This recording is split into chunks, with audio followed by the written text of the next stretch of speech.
Before we get into trying to do more of the 1,000 trick goal that I have for this year, I actually wanted to talk about something somewhat topical. Christiana on the 9 Club and Jeff Raleigh both had clips come out recently talking about the Olympics. Jeff Raleigh about his opinion, which was actually surprising because he's someone who's heavily involved in the contest circuit. He's an announcer for maybe the X Games, but definitely Street League. And then Christiana is potentially skating in the Olympics for the Philippines, but trained Chinese skateboarders for the Olympics, and her story is insane. Also, this video is sponsored by Squarespace, the best website for building websites. More on that later. I got into skateboarding because I really didn't like the way that culture was around me. I thought it was cheesy, I thought it was lame, I thought people were insecure, and I just thought, okay, well, I don't really want to be a part of this, but I'm forced sort of into this society to acclimate, and I'm just gonna grow up and do one of these jobs that I don't really want to do. And then I saw skateboard culture, which felt like a rebellion against the culture that we're all forced into, and I thought, this is amazing, and that's what attracted me to skateboarding in the first place. Jeff Raleigh makes a comment that has not done one thing for my skateboarding, has not motivated me in any way, shape or form to do it. If I was a young kid, I don't even know if it would have helped with participation, whether I'd even have picked the board up watching. If he would have seen Olympic skateboarding, he would not have gotten into skateboarding, and I 100% know that that would be the case for me as well. If I saw it in the context of the Olympics, I would not have been interested in it at all, because to me now, through the Olympics, it looks like just another sport. It looks fun to do, maybe fun to try, but the culture is what attracts, I think, most skateboarders in the first place, and nowadays it's essentially just turning into another sport. I mean, I think sports fandom in general sort of incites a lot of us versus them mentality, and that's just not, I'm not into that at all. I know the majority of America loves competition and dominating and winning. I'm absolutely not into that concept remotely. All that being said, I'm just trying to be really honest about my opinion. I don't like it at all. I do not like Olympic skateboarding, and I think a lot of people from my generation don't as well, and I know probably the majority of people out there think that that's kind of a silly, immature opinion.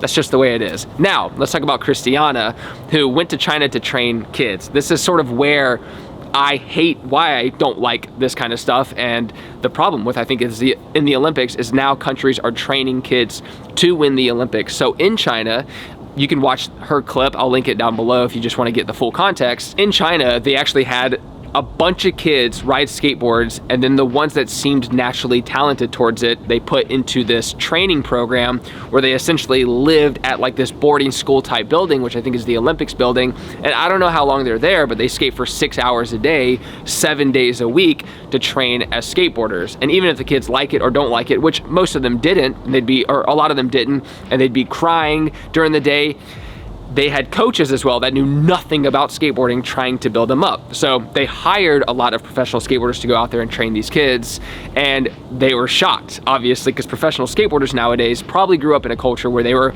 anti-culture as well. They had a group of friends, they got to play and learn in a very fun, motivational way, and now they're in like the system where kids are forced to skate even if they don't want to, and then they're forced to do things that are super dangerous for new skateboarders. So as soon as they learn how to ollie, apparently they would get the kids to ollie over a board into a bank, which is scary for anyone who's even good at ollies, and these kids would roll their ankles, they would get hurt, and the coaches would be shocked, like, what's going on? It's like, this is a very dangerous thing to do. But they had the good skateboarders, and then they had coaches telling the good skateboarders what to tell the kids, and they had no idea what they were talking about, so these kids were getting broken off.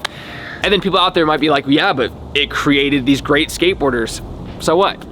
Like, who cares? So they're creating good skateboarders to what? Win the Olympics. That's it. The only reason they have these programs is so that these kids can win the Olympics, so that the country itself can get more popularity and accolades. So they're using these kids for the country's sake, but country is just, I guess in America, we're instilled with this sense of American pride. So I think a lot of people are like, yeah, doing stuff for the country is great, but I don't get it. I also like using this opportunity to tell people out there that I'm a skateboarder through and through. I think the way that you see that, I'm not patriotic. I don't like competition, and yeah, I think a lot of my views are feel very not anti-American, just anti-world, I would say. Anyways, I would love to know your opinion. I think most of you probably think sports and competition and yeah, it is good, but I don't. I'm gonna go to the skate park and get closer to those 1,000 tricks.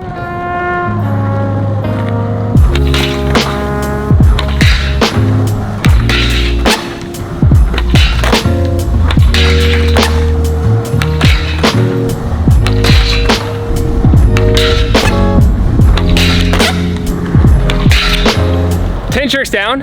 Those weren't too bad at all. A lot of those were actually like first, second try, but great warm-ups. Actually, some of them, I don't know if I've ever done a nollie 5.0 180 on a flat rail. But yeah, I have a lot more tricks in mind that are sort of around the same idea, more like tinker tricks.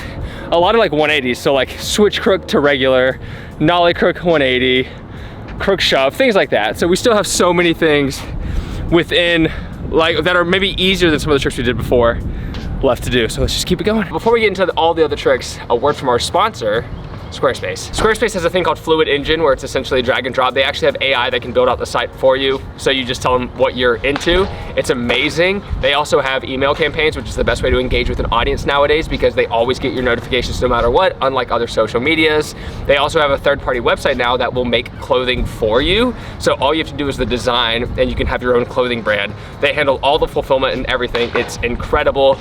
I've tried it a lot and I've loved the results. Because really people kind of just want a t-shirt with a good design, let's be honest. They also have blogging tools and analytics so you can kind of see the back end of what you need to do and improve with the website. And then they also have memberships now. So if you have a specialty, something you can teach, something you've worked on your whole life, even if it's really niche, I would advise trying to build a course for it. You can have a free course and then have two courses where one costs something, one's free. So you give value and then people sign up to it, or you can just build a course out. So check it out, link in description down below to get 10% off your first purchase or domain, or you can just click the link and you'll get that same discount. So let's get into these other, I don't know how many tricks, but we're gonna at least get 50. So let's get into the next 10 tricks.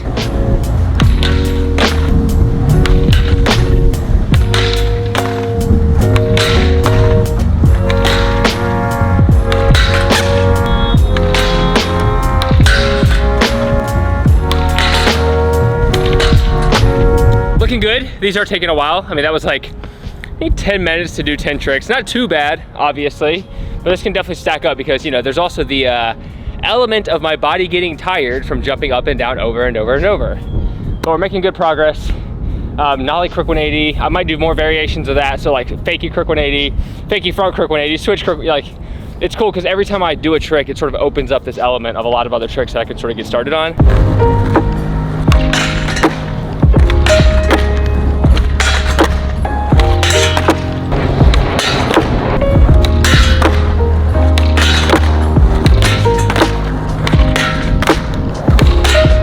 30 tricks down. The whole goal really is to do 25 tricks a week.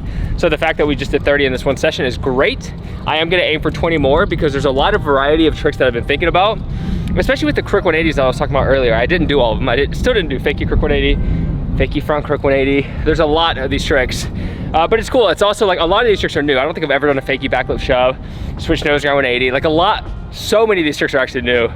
But they're tricks I just know I can do. I've just never really tried them. And then some of them are just really stupid. So like, I'm gonna do a fakie 50, fakie 180. If somebody did that on a handle, that'd be amazing, but it's sort of like a beginner-esque trick. So I'm gonna be doing a lot of tricks like that, but I also wanna do more like shove it to slides, and then maybe try all the shove it to grind. So like pop shove at 50, nollie shove at 50. And I would say those tricks are actually kind of cool, but they're like not really done because they require a lot of like precision. But since this flat rail is like fat and wide, it's a lot easier to like sit on 50-50 grinds. You don't have to aim as difficultly. So oh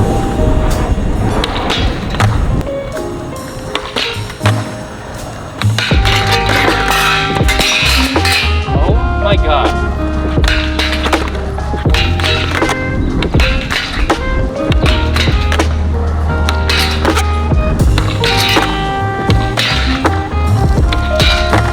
More tricks that I haven't done before. Nollie back nose grind 180 I've never done on a rail. This is really cool. Like, this is what's so cool about this process is I love learning tricks.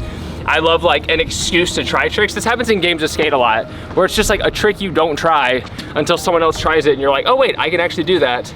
So I'm at 40 right now. I still have like just as much energy. Like, I'm really not any more tired, but it is taking much longer to actually do the tricks. So it's funny, I'm watching the clip because I film it all in one shot, like all 10 tricks. I'm not cutting the camera, I'm like filming it all, and the time's getting longer and longer. So that was like 15 minutes to do all the tricks. But I'm just gonna keep up that pattern, and eventually it's gonna be like 15 minutes per trick as I get up there, and that's gonna be rough. But I'm just learning a lot, it's really fun.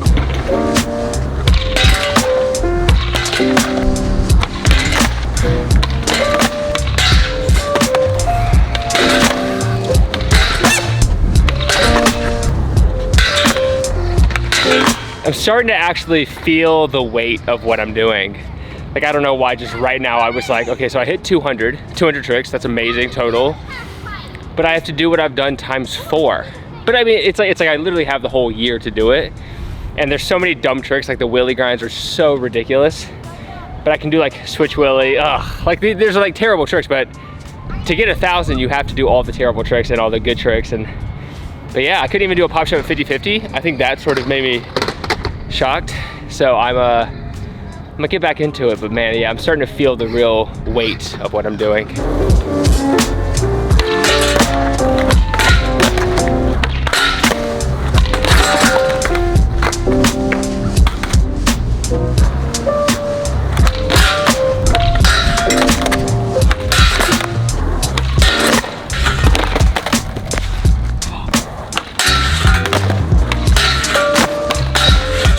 Okay, so we're at 60 today.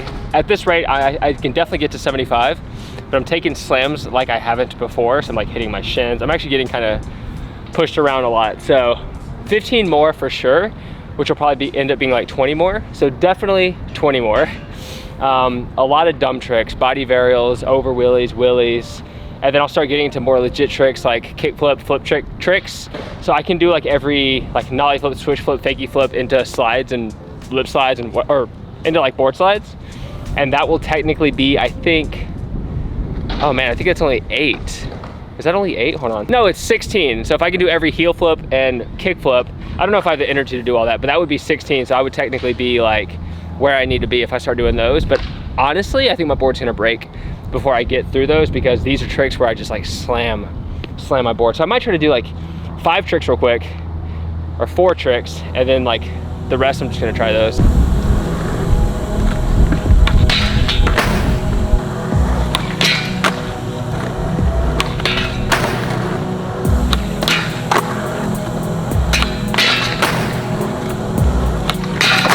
I'm dead. I'm so dead right now. This is not, I don't know, like the reality of what I'm dealing with is just like setting in, and I'm like, holy crap, this is a mission, a big mission.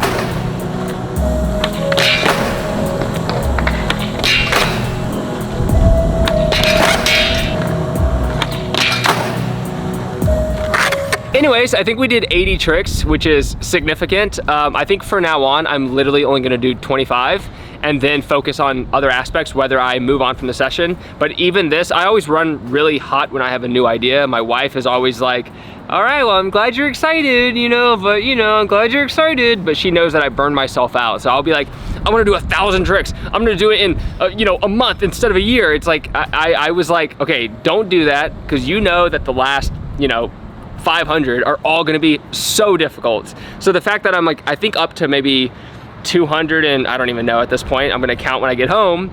It's like, you still got a long way to go, and you've gotten past all the tricks that you can do consistently. From now on, it's just gonna be tricks that are gonna take a couple tries and more. So 25 each time you come here, so you don't burn out like crazy, and then I can focus on other aspects of my life that I'm actually trying to work on. Anyways, thanks so much for watching this. See you in the next video. Right now I'm uploading every Tuesday, so I'll probably try to mix it up soon, because obviously doing this every single week for like the entire year is gonna be a lot. So I might start skating other obstacles or come up with new ideas, but really I'm just trying to fill up the Pokédex. I hope you enjoyed this video. I'll see you in the next one. Take care, progress daily, and keep killing it.